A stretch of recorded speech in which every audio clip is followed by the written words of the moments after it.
Assalamualaikum warahmatullahi wabarakatuh. Nama saya Dia Septi Arianti, guru sejarah di SMA Yayasan Abdullah Sumeneb. Saat ini saya tercatat sebagai mahasiswa PPG dalam jabatan kategori 1 di Universitas Negeri Jember. Video ini saya ambil untuk memenuhi tugas saya pada uji kinerja dalam PPG Universitas Negeri Jember.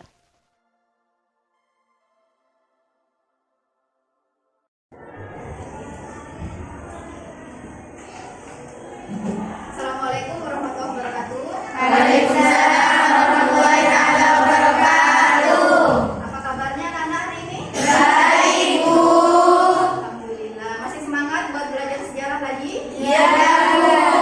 Oke, sebelum kita memulai pelajaran, alangkah baiknya kita untuk berdoa dulu. Ketua kelas silakan dipimpin untuk berdoa ya. Lalu setelah berdoa, menyanyikan lagu kebangsaan atau lagu nasional dari Sabang sampai Merauke. Silakan Santi dipimpin untuk berdoa dulu.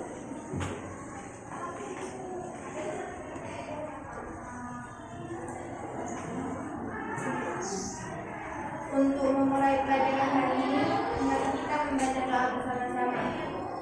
Bismillahirrahmanirrahim. Rabbi zidni ilma warzuqni fahma. Rabbi shrah li sadri wa yassir li amri wahlul 'uqdatam min lisani yafqahu qawli. Amin.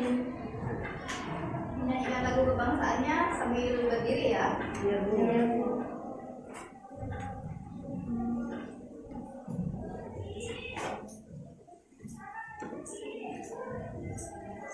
Mari kita menyanyikan lagu kebangsaan dari Sabang sampai Merauke.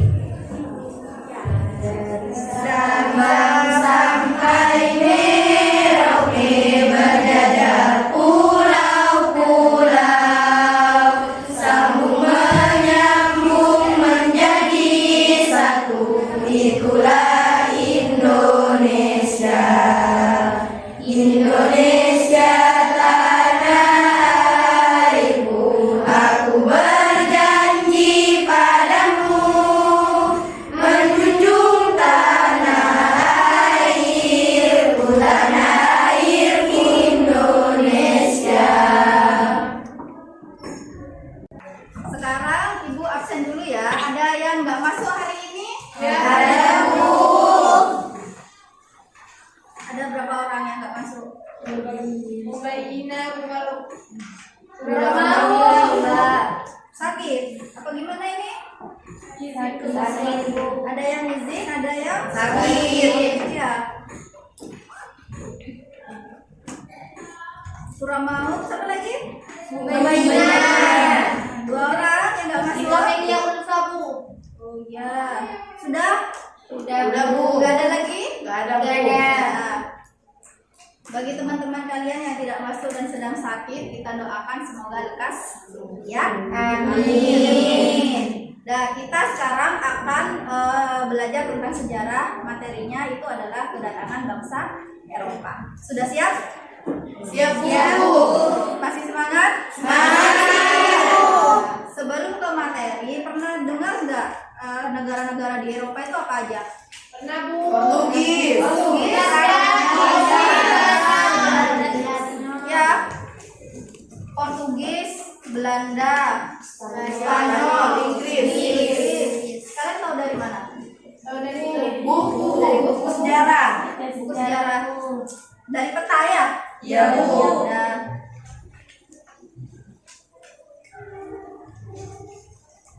Pernah bantu ibunya masak di dapur? Pernah.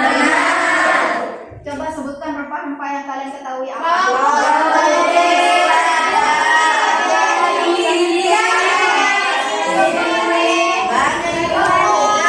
Coba Ibu tanya satu-satu. Siapa ya di sini yang Ibu tanya ya? Salsabila mana? Coba sebutkan rempah-rempah yang kamu tahu apa? Kayu manis, Ya. cengkeh, Cengkeh, saus, saus, bawang putih, bawang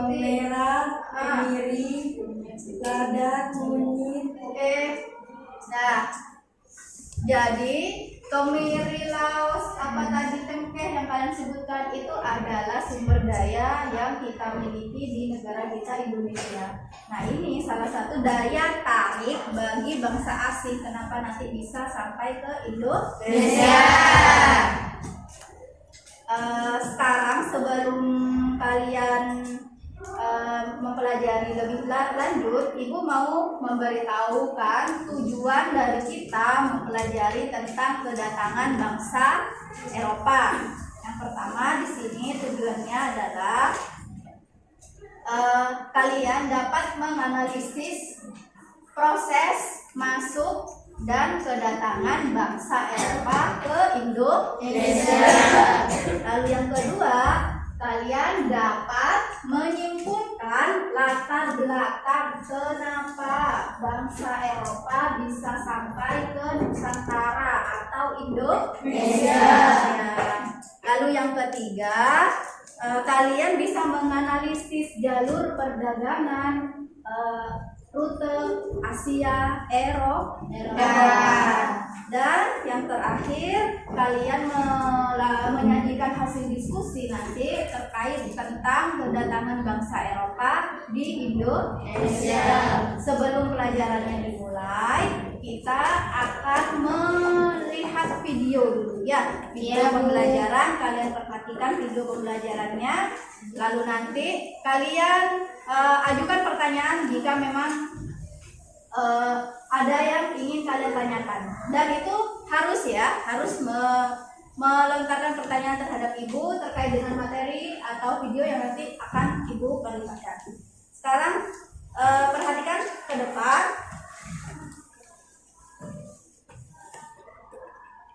Kita akan mengamati video, tapi sebelum itu Ibu akan membentuk kalian menjadi beberapa kelompok.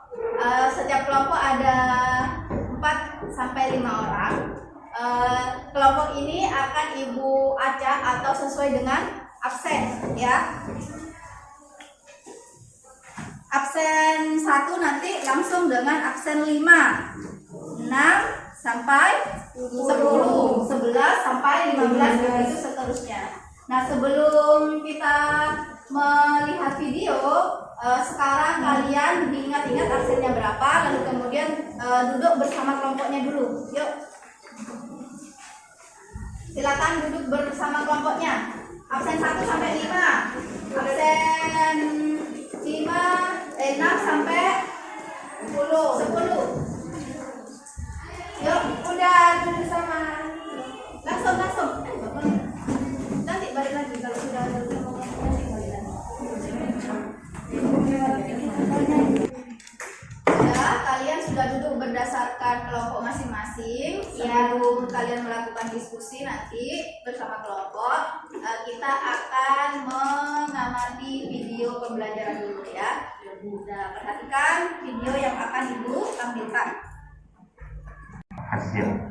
Nah, ini yang kemudian menyebabkan mereka meskipun ada semangat kompetisi begitu ya, tetapi kemudian juga memicu berbagai macam hal yang lain, misalnya perkembangan pengetahuan tentang geografi, permukaan bumi, juga perkembangan pengetahuan tentang bangsa-bangsa lain, kemudian menjadi awal mula dari ilmu yang disebut dengan antropologi, dan juga pengetahuan lain termasuk juga pengetahuan bicara, pengetahuan alam seperti biologi dan segala macam.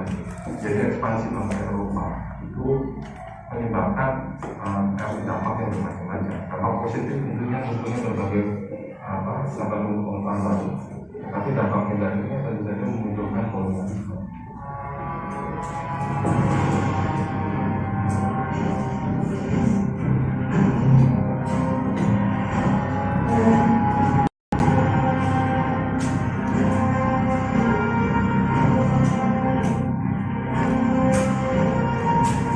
Pertemuan mereka dengan tanah muasal rempah ini kemudian mengubah arah sejarah. Keserakahan menjadikan bangsa-bangsa Eropa tidak lebih dari penjajah. Penjajahan yang melupakan nilai-nilai peradaban, penjajahan yang tidak berperi kemanusiaan dan peri keadilan. Kedatangan Portugis dan Spanyol menjadi provokator yang memantik dan membakar perseteruan raja-raja penguasa wilayah di Kepulauan Maluku. Perang terjadi berulang kali di antara kedua bangsa Eropa dan masing-masing sekutu mereka.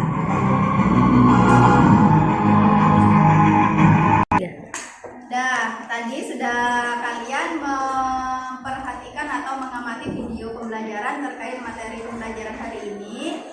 Setelah itu kita akan mengamati jalur perdagangan Asia Eropa, bagaimana mereka nanti sampai ke Nusantara. Kalian perhatikan ya ke depan ya. Ini Ibu kasih lihat jalur perdagangannya.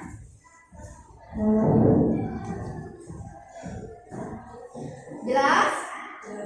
Nah, jadi ada jalur darat dan jalur laut. Data jalur perdagangan dan pelayaran kuno di Asia Eropa. Nah, jadi kalau jalur darat, nah itu kita lewat daratan Cina, lalu kemudian jalur perdagangan darat biasanya ini kita sebut dengan jalur perdagangan sutra, jalur sutra. Di situ melewati jalur utara di sini di pegunungan Tinshan di daratan Cina, lalu kemudian mereka nanti akan sampai di Eropa di sini di kuda ini Eropa. Lalu kemudian ada jalur laut. Nah, kalau jalur laut, nah tuh jalur laut ya, lewat jalur laut. Nah, jalur perdagangan laut di sini melewati Teluk Persia, lalu kemudian Laut Tengah, sampai nanti mereka sampai di Aleppo. Perdagangan Asia Barat dan India menuju Asia Timur juga melalui perdagangan atau jalur laut.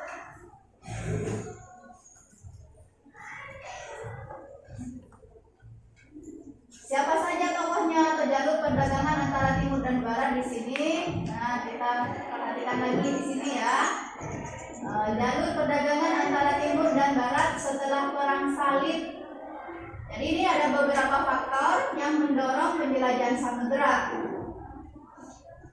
Tokohnya siapa saja? Nah, kita pertama ke siapa ini anak-anak?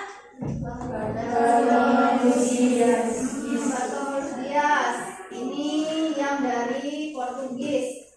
Lalu ini siapa? Vasco da Gama. Perhatikan ya. Siapa? Ini?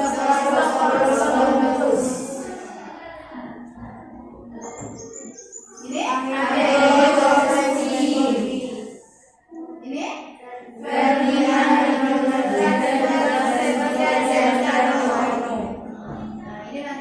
Tokoh-tokoh ini yang nanti akan kalian bahas di diskusi nanti.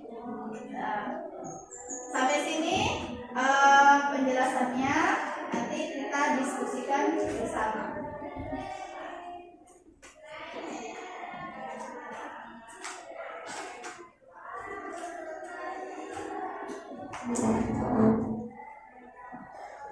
Nah, kalian kan sudah dibentuk kelompok ya sama Ibu. Nah, dari penjelasan Ibu tadi terkait materi video, lalu kemudian gambar yang ditunjukkan tadi, ada pertanyaan yang akan kalian tanyakan? Dari penjelasan Ibu tadi, apa ada pertanyaan? Ada Bu. Coba tunjuk tangan yang mau tanya. Wah, ya oke. Ibu tunjuk ya satu-satu ya yang mau tanya ya. Coba yang mau tanya pertama kali. Polis Samsi. Apa tujuan datangnya bangsa Barat ke Indonesia? Apa tujuan bangsa Barat datang ke Indonesia? Sebelum dijawab, ada yang mau bantu Ibu untuk jawab? Ada Bu. Coba yang mau jawab pertanyaan dari Polis? Mencari rempah-rempah Bu. Untuk mencari rempah-rempah. Ada yang mau nambahin jawaban dari Risa? Jadi tujuan bangsa Barat atau bangsa Eropa datang ke Indonesia untuk mencari apa nih? Yang mau tambahkan? Atau ada pertanyaan lain? Ada Bu. Tunjuk tangan. Ibu nanti tunjuk satu-satu. Siapa ya? Satu-satu. Apa faktor yang menyebabkan kedatangan bangsa Eropa ke Nusantara? Faktor yang menyebabkan kalau Santi tanya tujuan, sekarang Salsa nanya faktor yang menyebabkan kedatangan bangsa Eropa ke Indonesia. Ada yang baru bisa bantu ibu jawab? Siapa tuh yang mau jawab? Dia ya, yuk. Caranya, Mbak. Faktor-faktor yang mendorong penjelajahan samudera antara lain sebagai berikut. Yang pertama, semangat reconquista atau semangat pembalasan terhadap kekuasaan Islam dimanapun yang dijumpainya sebagai tindak lanjut dari perang salib. Yang kedua, bangsa Eropa berkeinginan untuk mendapatkan rempah-rempah dengan harga lebih murah. Yang ketiga, adanya kemajuan di bidang ilmu pengetahuan dan teknologi, seperti penemuan kompas yang dapat memperlancar kegiatan penjelajahan samudera. Yang keempat, adanya keinginan untuk menyebarkan agama Kristen ke luar benua Eropa. Dan yang kelima, adanya keinginan untuk membuktikan pendapat bahwa bentuk bumi adalah bulat seperti yang dikemukakan oleh Kopernikus. Dan yang keenam, semangat mencari daerah baru juga didorong oleh semangat 3G, yaitu Gold, Glory, dan Gospel. Nah, itu jawaban dari Lia tentang faktor yang menyebabkan bangsa Eropa datang ke Indonesia. Tadi ada berapa faktornya? Ada 6 ya? Iya, Bu. Selain pertanyaan tadi, Ibu kasih satu lagi kesempatan untuk kalian bertanya. Silakan. Siapa yang mau nanya lagi? Saya, Bu. Ya, silakan. Dari mana bangsa Eropa mengetahui Indonesia menghasilkan rempah-rempah? Nah, bagus sekali pertanyaannya. Dari mana orang-orang Eropa bisa mengetahui Indonesia adalah penghasil dari rempah-rempah? Siapa yang bisa bantu jawab? Iya, Fit, silakan Fitri kalau mau jawab. Pertanyaannya dari email. Orang-orang Eropa membeli rempah-rempah dari pedagang Asia, yaitu India, Cina, yang mengambil rempah-rempah di Indonesia. Kenapa kok orang-orang Eropa bisa tahu kalau di Indonesia penghasil rempah-rempah? Dari perdagangan Asia Eropa, orang-orang India yang berdagang di Eropa itu membawa rempah-rempah dari Indonesia. Nah, sampai sini dulu pertanyaannya. Sekarang kalian melakukan diskusi dengan kelompok kalian. Kalian diskusikan apa yang kalian temukan dari video yang Ibu tampilkan tadi, lalu kemudian dari petunjuk jalur perdagangan tadi. Silakan kalian diskusikan dengan kelompok kalian. Ibu kasih waktu sekitar 30 menit. Setelah itu nanti kita presentasi ya. Silakan dikerjakan dengan kelompok kalian. Ibu memantau, jika ada yang tidak dimengerti silakan bertanya ya. Iya, Bu.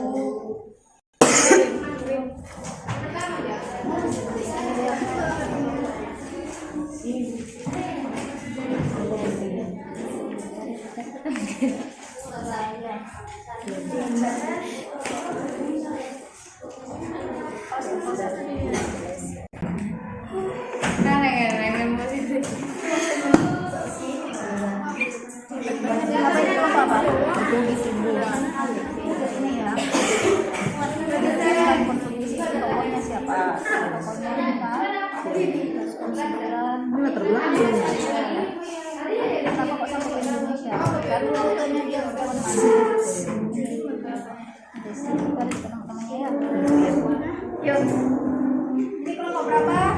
Kelompok 2, Bu. Tadi diskusikan sama teman-temannya ya. Apa kelompok 2 nya? Belanda ya? Iya, Belanda. Nah, nanti kalau misalkan ada yang nggak dipahami tanyakan langsung ke Ibu ya. Iya.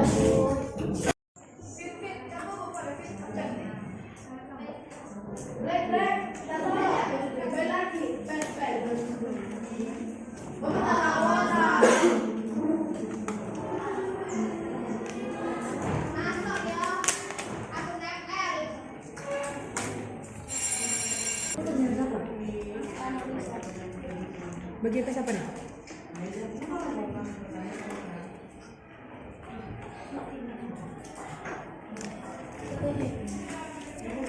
Mel, matanya aku. Kemar leh.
Nah, setelah kalian tadi melakukan diskusi dengan kelompok kalian, saatnya kalian mempresentasikan hasil kerja kelompok kalian tadi bersama kelompok kalian. Diurut mulai dari kelompok yang sudah ibu bagi tadi ya. Yang pertama adalah kelompok kedatangan bangsa Eropa, lalu kemudian bangsa Portugis, lalu setelah Portugis kelompok Spanyol, setelah Spanyol kelompok Belanda dan juga seterusnya ya. Di sini ibu sebagai moderator. Jadi ketika teman-teman kalian mempresentasikan di depan, kalian menyimak, lalu kemudian kalian akan melontarkan pertanyaan kepada kelompok yang presentasi di depan, ya. Minimal ada beberapa pertanyaan, satu perwakilan dari tiap kelompok itu ada untuk bertanya kepada kelompok yang presentasi di depan. Paham? Ya. Nah, oke. Sekarang kita langsung mulai. Kelompok 1 siap? Ya. Oke. Sekarang kita mulai kelompok 1 untuk mempresentasikan hasil kerja diskusi kalian di depan. Yang lain menyimak. Di sini ibu sebagai moderator ya. Ibu nanti yang mengatur siapa yang akan bertanya, ya. Lalu kemudian nanti kalau misalkan ada yang kesulitan nanti ibu bisa bantu. Silakan kelompok 1 untuk mempresentasikan hasil kerja kelompoknya. Nah, silakan kelompok 1 untuk mempresentasikan hasil dari pekerjaannya. Assalamualaikum warahmatullahi wabarakatuh. Waalaikumsalam warahmatullahi wabarakatuh. Saya dan teman-teman saya di sini akan menjelaskan tentang latar belakang dan tujuan datangnya bangsa Barat ke Indonesia. Jadi, kedatangan bangsa Barat ke Indonesia dilatar belakangi oleh peristiwa jatuhnya Konstantinopel ke tangan Turki Utsmani, di mana Konstantinopel merupakan pusat perdagangan internasional bagi bangsa Barat. Selain jatuhnya Konstantinopel, serangkaian penemuan teknologi juga merupakan faktor penting untuk melakukan pelayaran bagi bangsa-bangsa Barat menuju tanah Hindia, Kepulauan Nusantara. Dan juga semangat dan dorongan untuk melanjutkan perang salib juga ikut mendorong kedatangan bangsa-bangsa Barat ke Indonesia. Akibat dari jatuhnya Konstantinopel ke tangan Turki Utsmani, rempah-rempah yang merupakan salah satu komoditi yang dijual dalam perdagangan tersebut menjadi sulit didapatkan, karena akses untuk mendapatkan rempah-rempah yang murah di Laut Tengah menjadi tertutup. Sedangkan harga rempah-rempah melambung tinggi di pasar Eropa. Upaya tersebut mendapatkan dukungan dan partisipasi dari pemerintahan dan ilmuwan. Portugis dan Spanyol merupakan pelopor petualangan, pelayaran dan penjelajahan samudera untuk menemukan dunia baru di daerah timur. Dan Portugis juga merupakan pembuka jalan penemukan Kepulauan Nusantara sebagai daerah penghasil rempah-rempah. Kemudian disusul oleh Belanda dan Inggris. Nah, tujuan mereka datang ke timur tidak semata-mata untuk mencari keuntungan melalui perdagangan rempah-rempah, tetapi juga mempunyai tujuan yang lain, yaitu dengan tujuan 3G. Yang pertama, gold, yaitu tujuan untuk mencari kekayaan dan keuntungan. G yang kedua adalah glory, yaitu tujuan untuk mencari kekayaan atau kekuasaan. Dan yang ketiga, gospel, yaitu tujuan untuk menyebarkan agama Nasrani. Faktor-faktor pendorong penjelajahan samudera antara lain sebagai berikut. Yang pertama, semangat rekonquista atau semangat pembalasan terhadap kekuasaan Islam sebagai tindak lanjut dari perang salib. Yang kedua, bangsa Eropa berkeinginan untuk mendapatkan rempah-rempah dengan harga yang lebih murah.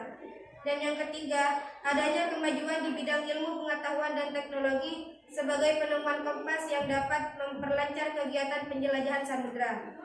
Yang keempat, adanya keinginan untuk menyebarkan agama Kristen keluar benua Eropa.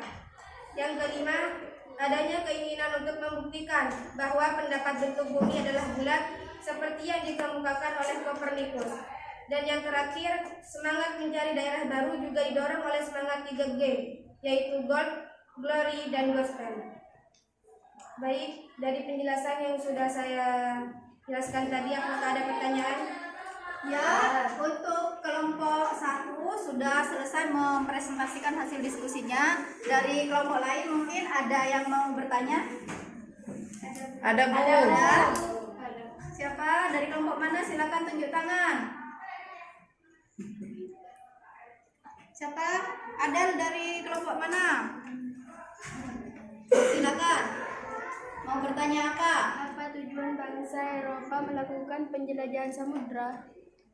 Bangsa Eropa mempunyai tujuan 3G, yaitu tujuan yang pertama untuk mencari kekayaan dan keuntungan. Tujuan yang kedua untuk mencari kejayaan atau kekuasaan.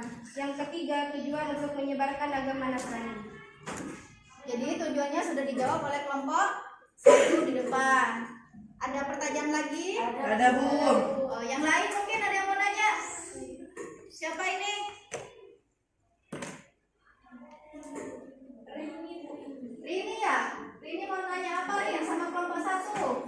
Apa saja faktor yang mendorong penjelajahan samudra? Faktor-faktor yang mendorong penjelajahan samudra itu ada 7. Ada 6. Yang pertama, semangat rekonquista atau semangat pembalasan terhadap kekuasaan Islam sebagai tindak lanjut dari Perang Salib. Yang kedua, bangsa Eropa berkeinginan untuk mendapatkan rempah-rempah dengan harga yang lebih murah. Yang ketiga, adanya kemajuan di bidang ilmu pengetahuan dan teknologi. Dan yang keempat, adanya Sudah jelas? Yang lain ada yang mau menambahkan atau mau bertanya lagi? Ada pertanyaan lagi? Untuk kelompok 1 ada pertanyaan lagi? Sudah selesai? Ada? Silakan kelompok 1 untuk menyelesaikan presentasinya. Demikian dari kami. Kurang lebihnya kami mohon maaf. Wassalamualaikum warahmatullahi wabarakatuh. Waalaikumsalam warahmatullahi wabarakatuh. Terus untuk kelompok 1.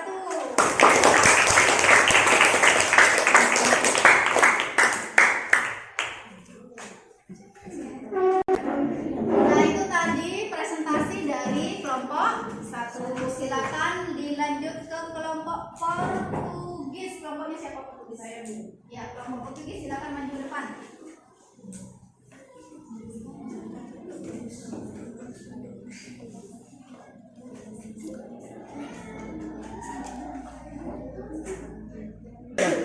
Nah, ini kelompok Portugis akan mempresentasikan hasil diskusinya. Silakan kalian menyimak. Ayo dimulai untuk kelompok Portugis. Assalamualaikum warahmatullahi wabarakatuh. Waalaikumsalam warahmatullahi wabarakatuh. Saya perwakilan dari kelompok 2 akan mempresentasikan hasil diskusi kami tentang salah satu datangnya bangsa barat ke Indonesia, yaitu Portugis.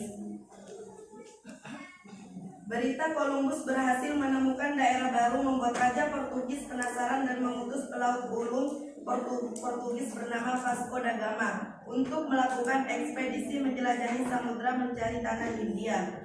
Vasco da Gama mencari jalan lain agar lebih cepat menuju tanah India.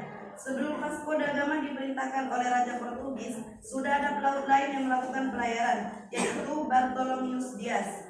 Ia melakukan pelayaran mencari daerah timur dengan menelusuri pantai barat Afrika. Hingga pada tahun 1488, karena serangan ombak yang besar, terpaksa Bartolomeus Dias dan rombongan mendarat di ujung selatan benua Afrika, yang kemudian tempat tersebut diberi nama Tanjung Harapan. Bartolomeus Dias tidak melanjutkan pelayaran melainkan bertolak kembali ke negaranya.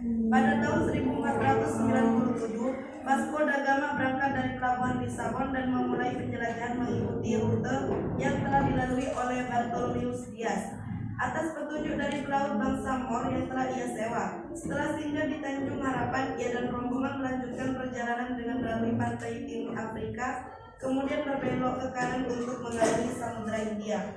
Pada tahun 1498, Nah, anak-anak, tadi kalian sudah melakukan presentasi hasil diskusi kelompok kalian dengan baik, ya, Ibu sama Bunda. Kalian kalian mampu menjelaskan tentang materi hari ini, kedatangan bangsa Eropa dengan baik.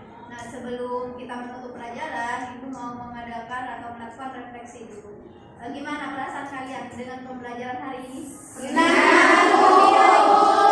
Oke. Lalu kemudian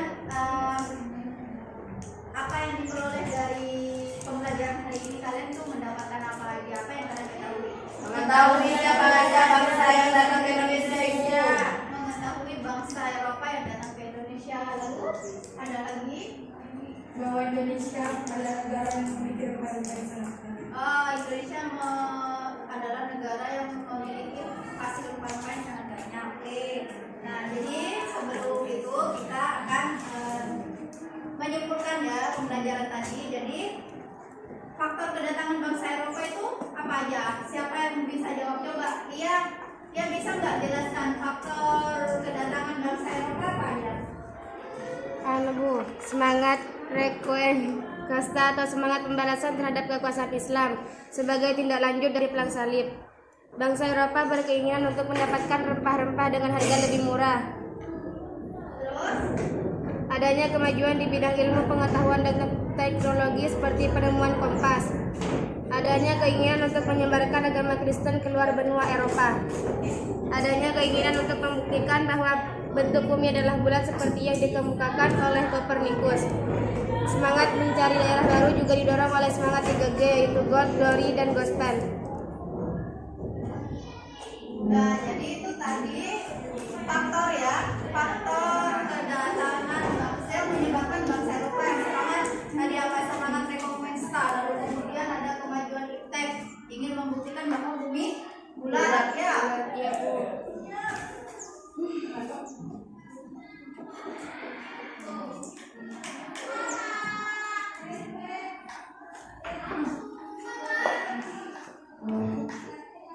Nah, itu tadi faktornya. Kalau tujuan mereka untuk datang ke Indonesia apa?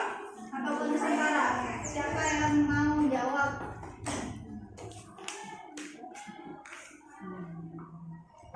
Tujuannya itu tadi Untuk mencari rempah-rempah. mencari rempah-rempah. Kekayaan gunung. Mencari rempah-rempah. Menyebarkan Agama Nasrani.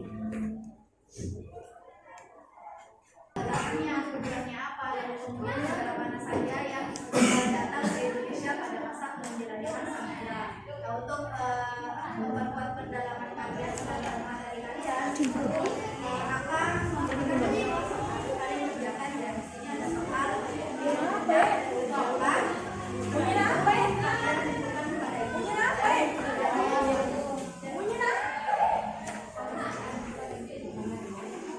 langsung dikejarkan ya. Setelah itu yang selesai boleh langsung dikumpulkan.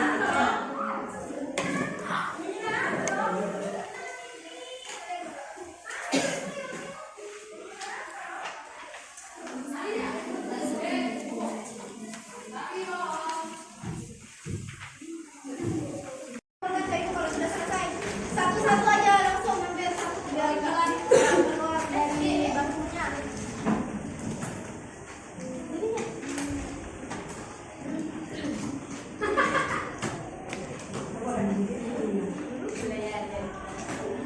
Siapa yang belum? Ada?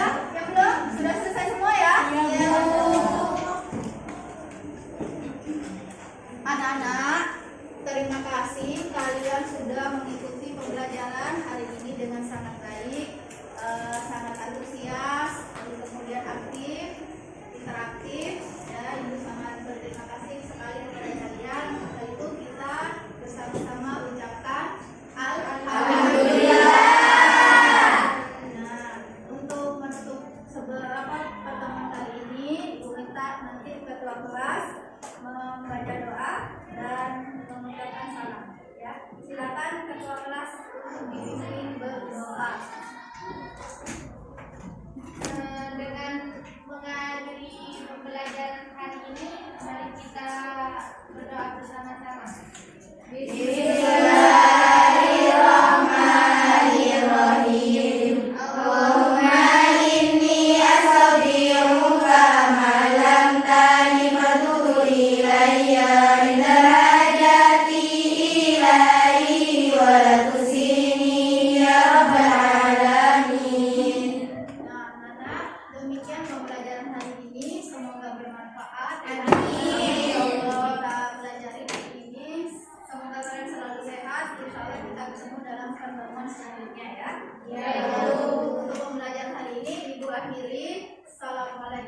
warahmatullahi wabarakatuh.